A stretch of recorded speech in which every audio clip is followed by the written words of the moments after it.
দীপ্তি আজাদ, প্রতিমা মণ্ডল আমরা গেছিলাম এবং কল্যাণদা ফার্স্ট টাইম আমরা বলেছি যে আপনি কথা দিয়েছিলেন যে আবার বিবেচনা করে সিদ্ধান্ত নেবেন, সেটাও আপনি কিছু করলেন না।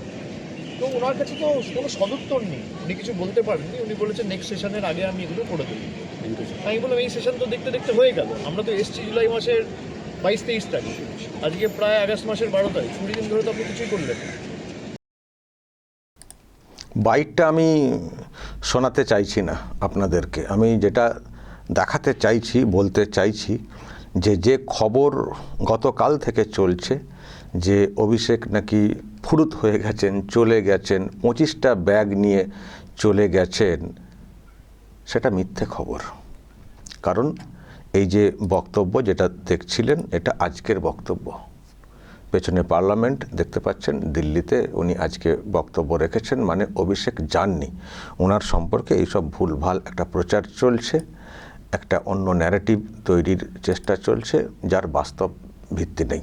হয়তো কেউ বলেছেন, কোনো লয়ার বা কেউ হয়তো বলেছেন, সেটাই মিডিয়াতে চলে এসছে, কিন্তু যেটা খবর এখন সেটা হচ্ছে না, অভিষেক এখনই যাননি বিদেশে। তবে বিদেশ যাওয়ার অনুমতি উনি পেয়ে গেছেন। আপনারা শুনেছেন সুপ্রিম কোর্ট বলেছে যে চিকিৎসা করানোর যে বিষয়টা, সেটা ব্যক্তিগত পছন্দের বিষয়, এখানে কেউ ওই রকম চাপিয়ে দিতে পারেন না বা বাধা দিতে পারেন না। তো উনি যেতে পারেন। তো 3 সপ্তাহের জন্য অনুমতি আর কি, যেহেতু প্রশ্ন তোলা হচ্ছিল যে উনি ফিরবেন কিনা, তো সেখানে একটা টাইম ফ্রেম হয়তো দেওয়া হয়েছে, কিন্তু উনি বিদেশ যেতে পারবেন চিকিৎসার জন্যে।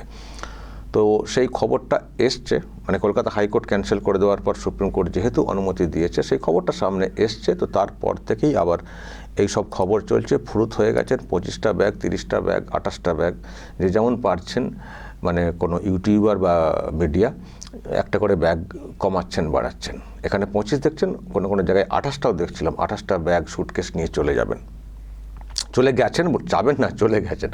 কিন্তু দেখছি না উনি আছেন, তো যাননি। আমার এখানে কয়েকটা প্রশ্ন তৈরি হয়েছে যে 25-30টা ব্যাগ, মানে আলাদা নিজস্ব একটা ফ্লাইট নিয়ে যাবেন নাকি? 25-30টা ব্যাগ মানে কত ভারী। আর ইন্টারন্যাশনাল ফ্লাইটে যারা যান, এক ব্যক্তি কত কেজি মালপত্র নিয়ে যেতে পারেন। ফলে 25-30টা ব্যাগ কত ওজন হবে? তাহলে কি পুরো আলাদা করে যাচ্ছেন? আমি জানি না উনি ওইভাবে বিদেশেও যান কিনা। দেশের মধ্যে নিজস্ব ওই প্রাইভেট জেট বা গোটা বিমান ভাড়া করে নিয়ে যান বলে একটা খবর আছে। তো বিদেশে গেলেও কি মানে ওই রকমই যান? পয়সা আছে, ওনাদের পয়সার শেষ নেই, সেটা তো আমরা ভালো করে জানি, সেটা অন্য বিষয়। তো যাই হোক, এই 25-28টা ব্যাগ নিয়ে একটা সন্দেহ আমার মনে জাগছিল যে সত্যিই কি এরকম ফুরুত হয়ে গেছেন, চলে গেছেন। কিন্তু আজকে দেখছি ওই রকম দিল্লিতেই আছেন। ফলে এই 25-30-এর গল্পটা কোত্থেকে কে বা রটালেন, কেনই বা রটালেন, আর এইসব শুনে আমরা কী বা করবো জানি না। আগে এইগুলোকে নিয়ে খানিকটা ভাবতাম, ফুরুত ফারাত, চলে যাওয়া, পালাচ্ছেন, এত ব্যাগ কেন, কি ব্যাপার, কি নিয়ে যাচ্ছেন, আর ফিরবেন কিনা। এখন আর ওইসব ভাবি না। কেন ভাবি না? এখন মনে হয় আমরাও বলেছি বিভিন্ন বিষয়ে, কোনো পর্যবেক্ষণ হাইকোর্টের, সুপ্রিম কোর্টের বা ইডির কোনো অ্যাক্টিভিটি, সিবিআইয়ের কোনো অ্যাক্টিভিটি নিয়ে আমরাও অনেক আশা নিয়ে অনেক কথা বলতাম। আশা বলতে কি, আমরা শুনতাম যে উনি অনেক দুর্নীতি করেছেন। ফলে দুর্নীতির বিষয়ে এজেন্সির কোনো রিপোর্ট এলে যে রেড হলো, এর হলো, মানে ওই হলো, সেই হলো, আমাদেরও বলতে ভালো লাগতো, শুনতেও ভালো লাগতো। কারণ দুর্নীতি রোধ আমরা চেয়েছিলাম, যেহেতু ওনার নামে অনেক বলা হতো, পলিটিক্যাল লোকেরাই বলতেন। ফলে এগুলো শুনতাম, আপনাদেরকে শোনাতাম, একটা কৌতূহল থাকতো, একটা এনার্জি থাকতো বলার ক্ষেত্রে। এখন আর এসব ভাল লাগে না। কেন ভাল লাগে না? কারণ এখন এই সময় এসে মনে হচ্ছে সব বেকার বকেছি। ফলে উনি 25টা নিয়ে যান, 50টা নিয়ে যান বা 3টে নিয়ে যান, কী তাতে যায় আসে? উনি যেতে পারছেন, এটাই তো ওনার ক্ষেত্রে বিরাট ব্যাপার হয়ে গেল না? অনুমতি পেয়ে যাচ্ছেন। ফলে আর কটা ব্যাগ, কটা কি, আর উনি যাচ্ছেন না, ব্যাগ চলে যাচ্ছে, এটাই বা কী করে হয়? ব্যাগের অনুমতি দিয়েছে নাকি সুপ্রিম কোর্ট? ওনাকে যাওয়ার অনুমতি তো উনি দেখছি তো আছেন দিল্লিতেই। তো ব্যাগ 28টা-25টা ব্যাগ কোত্থেকে চলে গেল? ব্যাগ নিয়ে কারা চলে গেল? কার্গো বিমান নাকি? ব্যাগ যদি পাঠানোর ব্যাপার থাকে, ব্যাগ ট্যাগ, তাহলে তো ওনার নিজস্ব পারমিশন নেওয়ার কি দরকার ছিল যে আমাকে যেতে হবে? তাহলে তো পাঠানোর তো রাস্তা আছেই, কোনো কিছু পাঠানোর ব্যবস্থা তো করাই যায়। তো নিজেকে যেতে হবে কেন? নিজেকে এত ব্যাগ নিয়ে কেন যেতে হবে? ব্যাগ তো পাঠানোর তো নিশ্চয়ই ব্যবস্থা আছে আমার ধারণা। যদি আমি এটা নিয়ে খুব একটা পটু না, বিদেশে কী করে সব জিনিসপত্র পাঠানো হয়, ডাক বিভাগের মতো আর কি, যেটা বলতে চাইছি। তো যাই হোক, সে নিশ্চয়ই অপশান থাকবেই, মালপত্র যাতে, তো উনি এত ব্যাগ কেন নিয়ে যাবেন? ফলে একটা সন্দেহ তৈরি হচ্ছিল গতকাল থেকে যে গল্পটা সত্য না মিথ্যা। আমি খবর করিনি, কিন্তু এটা কৌতূহল ছিল। কিন্তু আজকে দেখছি এই ছবি সামনে এসছে যে উনি তো এরকম বক্তব্য রাখছেন নানান বিষয়ে, তার মানে উনি যাননি। আর আমার কাছে যেটা খবর উনি এখনই চলে যাবেন বিদেশে, সেরকম আমার খবর নেই। অনুমতি পেয়েছেন মানে এখনই চলে যাবেন, আজকেই চলে যাবেন, কালকেই চলে যাবেন, এখনই, এরকম খবর নেই। উনি যাবেন হয়তো বিদেশে, কিন্তু কিছুদিন পরে। এবার ওনার অ্যাপার্টমেন্টের ব্যাপার স্যাপার থাকতে পারে বা কিছু সমস্যা হতে পারে। যে অনুমতি পেয়েছেন মানে ব্যাগ গোছানোই ছিল, সঙ্গে সঙ্গে 25টা ব্যাগ বের করলেন চলে গেলেন, এরকম ব্যাপারটা নয়। শুনছি যাবেন, কিছুদিন পরে যাবেন। আর এত তাড়াহুড়ো করার কিছু নেই, ফুরুত ফাড়াতের কোনো ব্যাপার নেই। আর কেন ফুরুত ফাড়াত করবেন বলুন তো? অভিষেকের এখন আর কি ভয়? আমি এক কথায় বলতে পারি দর্শক, আমি যা বুঝছি অভিষেককে আর ছুঁতে পারবে না আমার ধারণা। মানে ছুঁতে পারবে না বলাটা একটু বেশি হয়তো বললাম, সহজে ছুঁতে পারবে না এই সরকারও। ইডি সিবিআই তো পারেনি, এই সরকার, যেটা আমরা মনে করছিলাম যে রাজ্যের পুলিশই মনে হচ্ছে অভিষেককে গ্রেপ্তার করবে ইডি সিবিআই থেকে। আমরা বেশ বলেছি, জোর দিয়ে কথাগুলো বলেছি পুরনো ভিডিও দেখলে। এখন আবার আমার কিছু পুরনো ভিডিও বের করে এখন আমি যে কথাগুলো সমালোচনা করছি আর কি এখনকার সরকারের, সেটাকে ট্যালি করে অনেকে বলছেন, কেউ দাগছেন, এতদিনে হুঁশ ফিরল শফিকুলের, এতদিনে এই হলো শফিকুলের। বলতে পারেন, কারণ আমি তো বলেছি না কথাগুলো।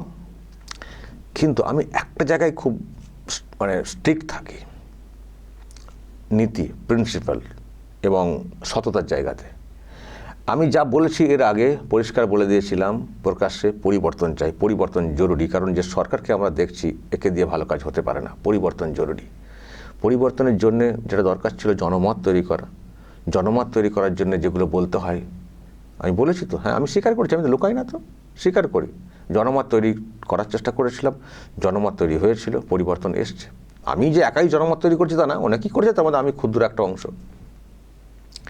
কিন্তু যে জন্য পরিবর্তন, সেটা যদি আমরা দেখতে না পাই, যেহেতু পরিবর্তন আনার জন্য কথা বলেছি, সেখানেই আমরা চুপ করে বসে থাকবো?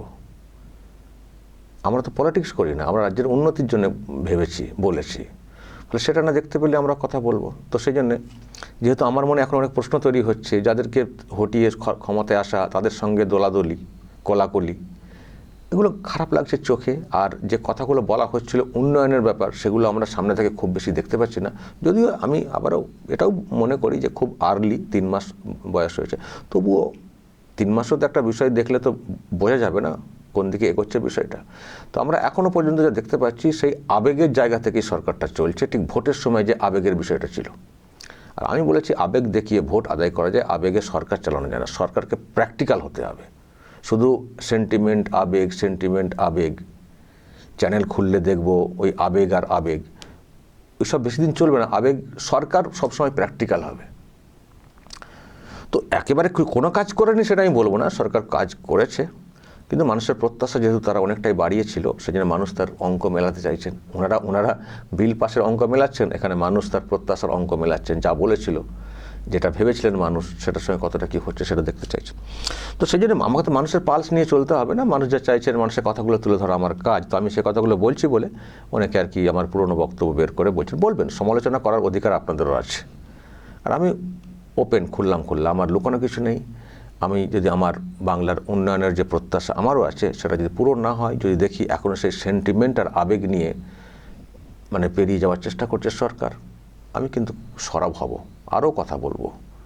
বাংলার উন্নতির জন্যে আমরা পরিবর্তন চেয়েছিলাম, সেটা আমরা দেখতে চাই। তবে আশা করি, এখনও আশা রাখছি আর কি, আমি একেবারে ফেড আপ হয়ে গেছি তা না, আশা রাখছি, আশা করি সেদিকে সরকার নজর দেবে। কিন্তু আমি যেটা বলছিলাম যে অভিষেকের এত তাড়াতাড়ি চলে যাওয়ার কি প্রয়োজন আছে?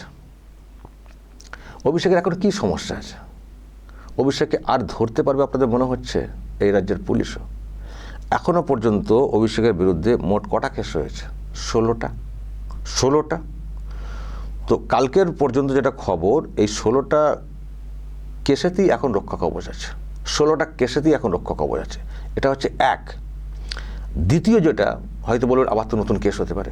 হ্যাঁ, হতে পারে, নতুন কেস হতে পারে।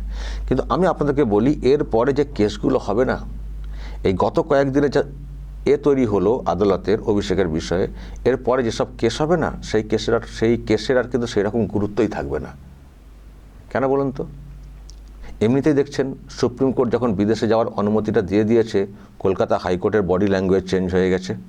কলকাতা হাইকোর্টকে অভিষেকের অন্যান্য কেসের ব্যাপারে যেভাবে আমরা মন্তব্য, পর্যবেক্ষণ বা ব্যবস্থা নিতে দেখতাম, অর্ডার করতে দেখতাম, এখন পুরোপুরি চেঞ্জ। কারণ সুপ্রিম কোর্ট যেহেতু একটা কিছু মন্তব্য করেছে এবং বিদেশ যাওয়ার অনুমতি দিয়ে দিয়েছে, বার্তাটা যার যেটা দেওয়ার সুপ্রিম কোর্ট দিয়ে দিয়েছে, তারপর কলকাতা হাইকোর্টে এখন সেই মতো করে এগোতে চাইছে, মানে কথাগুলোকে গুরুত্ব দিয়ে শোনা ইত্যাদি। কালকেই দেখেছেন 2-3টে কেসে ফের রক্ষা কবচ, এবং প্রশ্ন তোলা হয়েছে যে এই যে এত কেস হচ্ছে, যদি ক্ষমতার পরিবর্তন না হতো এত কেস হতো তো, পালাবদল না হলে এত কেস হতো তো। আর কবেকার বলছেন 4 তারিখের কেস, এতদিন পরে কেন কাস্টাডিতে নেওয়ার কথা বলছেন? এতদিন পরে কাস্টাডি নেওয়ার কী প্রয়োজন রয়েছে? কাস্টাডিতে হবে না বলেছে না কলকাতা হাইকোর্ট। ফলে এরপর যদি আবার পুরনো কোনো কেস হয়, সেই কেস নিয়ে অভিষেক যদি ফের আদালতে যান হাইকোর্টে, তো আপনাদের কি ধারণা? মানে সেই কেসে খুব গুরুত্ব কি হাইকোর্ট দেখবে, বলবে যে না রক্ষা কবচ দেবো না? দেখবেন এর পরে যে কেসগুলো হবে সেগুলো এবার এনারাও বলবেন না যে পলিটিক্যালি মোটিভেটেড সব কেস হচ্ছে, দেখুন না সে পুরনো মামলা ফালতু আমার ক্লায়েন্টকে ফাঁসানো হচ্ছে। এর আগেও কেস হয়েছে, 16টা কেস হয়েছে, আদালতই সেই সব কেসে রক্ষা কবচ দিয়েছে। তো ফলে এগুলো আবার কেন ওরকম ওপেন থাকবে? এ তো ফাঁদে ফেলার চেষ্টা হচ্ছে। সুতরাং হুজুর রক্ষা কবচ দিন। তো হাইকোর্টে দেখবে হ্যাঁ সত্যি তো 16টা কেসে রক্ষা কবচ তো দেওয়া আছে, ফের কেস, এবং সেসব কথা বললাম আবার পুরনো কেস হচ্ছে। তো তার মানে পলিটিক্যালি মোটিভেটেড, কেসের কোনো গুরুত্ব নেই। তার মানে এরপরে যেসব কেস হবে অভিষেকের নামে সব গুরুত্বহীন লাগবে আদালতের কাছে। ফলে 3 মাসে যখন কিছু করতে পারলেন না, যখন ধরে ফেলার অনেক স্কোপ ছিল, সেবাশ্রয় বলুন, সই জালকাণ্ড বলুন, ধরে ফেলার স্কোপ ছিল, যখন ধরলেন না, শুধু কেসের সংখ্যা বাড়ছে, কেসের মালা হচ্ছে, কিন্তু কোনোটাতেই সেরকম ডাকও হচ্ছে না। তো এবার তো যত কেস হবে তো লাইট হয়ে যাবে না, লঘু হয়ে যাবে, গুরুত্ব হারিয়ে যাবে না অভিষেকের ব্যাপারে মামলাগুলো। ফলে এরপর আপনারা কি নতুন কেস করবেন যার জন্য অভিষেককে বন্দি করে ফেলবেন আর মনে হচ্ছে না। ফলে অভিষেকের তো এখন ফুরুত ফাড়াত হওয়ার তো কোনো প্রয়োজনই নেই। সবকটা কেসে রক্ষা কবচ কার্যত আগস্টের 31 তারিখ না কত তারিখ পর্যন্ত দিয়ে রেখে দিয়েছে অলরেডি। আবার দেখবেন এক্সটেনশন হবে, এর মধ্যে কি এমন বিরাট কিছু করে ফেলবে যে হাইকোর্ট বা একে হাত তুলে নেবে, আমার তো মনে হচ্ছে না। ফলে এত ফুরুত হওয়ার কোনো ব্যাপারে নেই। অভিষেক এখন সাহসী হয়ে গেছে আমার ধারণা। অভিষেক এই 3 মাসে এত ইমিউনিটি পাওয়ার ওনার মধ্যে এসে গেছে, এখন দেখবেন সাহসী হয়ে গেছে, ওনার আরও বোল্ডনেস দেখবেন। ওর ভয়টা কেটে গেছে, ভয় পেয়েছিলেন না, অবশ্যই ভয়টা পেয়েছিলেন, কিন্তু সময় চলে গেলে যেটা হয় নিজের মধ্যে অভিব্যক্তি ঘটে যায়, আইনি প্রোটেকশন চলে আসে। আইনি প্রোটেকশন চলে এসছে এবং সেই সঙ্গে যেটা আবার বলছি গুরুত্ব দিয়ে, এখন হাইকোর্ট বা কোর্টের একটা আলাদা ভাবনা চলে এসছে যে মনে হয় এই ছেলেটিকে সত্যি ফাঁসানোর চেষ্টা হচ্ছে বা অযথায় হেনস্থা করার চেষ্টা হচ্ছে। ফলে যতই এরপর এর নামে কেস হবে, কোর্ট কিন্তু অন্য মাইন্ডসেট হয়ে যাচ্ছে না, সেই মতো করে দেখতে শুরু করবে। ফলে করবেন কি করে? ঠিক যেমনটি একটা সময় শুভেন্দু অধিকারীর ক্ষেত্রে হয়েছিল, এত কেস করছিল শাসক, বকামি করেছে আগের শাসক, এত কেস করলে, বেশি কেস করলে না কেসের মেরিট থাকে না, ওখানে এস্টাবলিশ হয়ে যায় যে ইন্টেনশনালি করা হচ্ছে। সেই জন্য শুভেন্দু অধিকারীকে পুরো রক্ষা কবচ দিয়ে দিয়েছিল কলকাতা হাইকোর্ট, যেহেতু কেসের সংখ্যা ওই লাগাতার হচ্ছিল। ঠিক একই পর্যায়ে হয়ে গেছে অভিষেকের ধরতে গেলে এত কেসের প্রয়োজন নেই।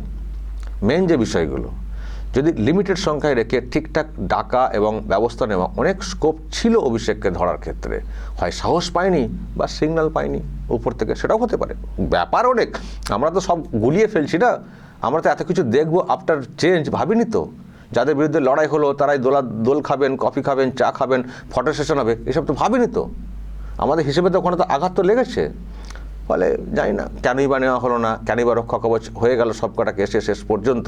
বাধা হয়তো দিয়েছে, সে বাধা রইল না, এবং বিদেশ যাওয়ারও অনুমতি পাওয়া গেল। আর বিদেশ যাওয়ার ক্ষেত্রে যদি সত্যিই চিকিৎসার ব্যাপারটা যদি তার মৌলিক অধিকারের মধ্যে পড়ে, তাহলে সেটাকে নিয়ে কেনই বা বাধা দেওয়ার চেষ্টা হবে? এই যে মুখ পুড়ছে, থাপ্পড় খাচ্ছে সরকারটা আসার পরে ফটাফট, এতে কি সরকারের প্রতি মানুষের ভরসা থাকবে না আদালতের ঠিকঠাক ইমপ্রেশন যে বিষয়টা ঠিকঠাক মানে ব্যাপার ধারণাটা থাকবে আদালতের? আর আদালত যদি কখনো ভেবে নেয় যে এই সরকারটা এই রকম, তাহলে আর কোনো কেসেই কিন্তু সেইভাবে ফাইট করতে পারবে না রাজ্য সরকার। আর রাজ্য সরকার যত ওখানে আঘাত খাবে, ততই মানুষের মধ্যে ধারণা তৈরি হয়ে যাবে যে ঠিক পথে চলছে না সরকারটা, নাহলে আদালতে ধাক্কা খাচ্ছে কেন? আর যদি এই কনসেপ্ট চলে আসে মানুষের মধ্যে, তাহলে তো সরকার টিকিয়ে রাখাটা মুশকিল হয়ে যাবে।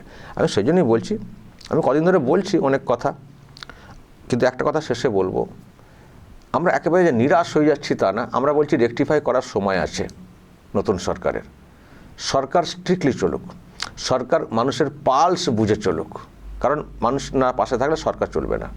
পালস বুঝে চলুক। আমরা এই যে খবর টবর করছি, এখানে অনেক মানুষ, আপনারা অনেকে কমেন্ট করছেন, এগুলো দেখা উচিত সরকার পক্ষের সকলের, যে মানুষ কি বলতে চাইছেন, মানুষের ক্ষোভটা কোন জায়গা থেকে বাড়ছে, মানুষ কোন কৌশলগুলো ধরে ফেলছেন। মানুষ তো ধরে ফেলছেন না যে অভিষেক যাচ্ছেন, ও বুঝে গেছি তো করতে খেলা, এই কৌশল ধরে ফেলছেন মানুষ। বা যদি মনে করেন না মানুষ ভুল বুঝছেন, তাহলে সঠিক বোঝানোর দায়িত্বটা আপনাদের অ্যাকশনের মাধ্যমে। আজও বলবেন মানুষ ভুল ভুল ভুল বুঝছেন, সেটিং নেই, তখন বলতেন আমরা আসলে ক্ষমতাই নেই, তো ক্ষমতা এলে দেখবো, আমরাই দেখে নেব, পুলিশই দেখে নেবে বলে এলেন। 3 মাস সরকার হয়ে গেল, পুলিশের কত কেস টেস হলো, কিছুই দেখতে পেলাম না, 2-1 ডাকা ছাড়া। উপরন্তু সব রক্ষা কবচ হয়ে যাচ্ছে। হাইকোর্টও তার অবস্থান বা তার পরিষ্কার করে দিচ্ছে। তার মানে হচ্ছেটা কি? ফলে মানুষের পালস, মানুষ কেন এরকম বুঝছেন? আজকে আমাদেরকে এত কথা বলতে হচ্ছে কেন? আমার উপরে রাগ করে কিস্তে হবে না, যে শফিকুলে উল্টে যাচ্ছে। আরে উল্টে যাচ্ছে বলতে কি, আমরা মানুষের পালস নিয়ে চলি তো। আমার মধ্যে যদি এরকম প্রশ্ন আসে, কেন আসছে, সেটাকে অ্যানালিসিস করুন, দমন পীড়ন না করে। যে এরকম বলবে কেউ, তাকে ধরবো, তাকে এই করবো, আমার বিরুদ্ধে যা খুশি করতে পারেন, এই আমার তো লড়াই করা আমার জীবনের অঙ্গ, সেটা কোনো কথা না। আমি ওভারঅল কথাটা বলছি। তো দমন পীড়ন করে কিছু হবে না, কিন্তু মানুষের পালস নিয়ে চলতে হবে। মানুষের মনে যেসব প্রশ্ন তৈরি হচ্ছে, সেগুলোকে কি করে সঠিক উত্তর দেওয়া যায়, সে ব্যবস্থা করতে হবে কাজের মাধ্যমে, লেকচারের মাধ্যমে না। আর যেগুলো ভুল ধারণা বলছেন মানুষের মধ্যে তৈরি হচ্ছে, তাহলে সেগুলো একটু প্রেসক্রিপ্ট করে ভালো করে ব্যাখ্যা করে বলুন। অন্যান্য যেসব বিষয়ে ধারণা তৈরি হচ্ছে বলুন, এই সব করতে হবে। আর মানে কথা কম কাজ বেশি করতে হবে। সরকারের কাজই হচ্ছে কথা কম কাজ বেশি, আর বিরোধী পক্ষের কাজ থাকে না, কথা বেশি। তো এইগুলোকে ভাবতে হবে। এখনও যদি কেউ ভাবেন যে আমি বিরোধী আছি, সুতরাং সেই মতো করে কথা বলে যাব, সেটা বললে চলবে না। সরকার কাজ দেখবে আপনাদের কাছ থেকে, বিরোধীরা চিৎকার করবেন, এটা তাদের, ওটাই কাজ, তাদের কাজ থাকে না।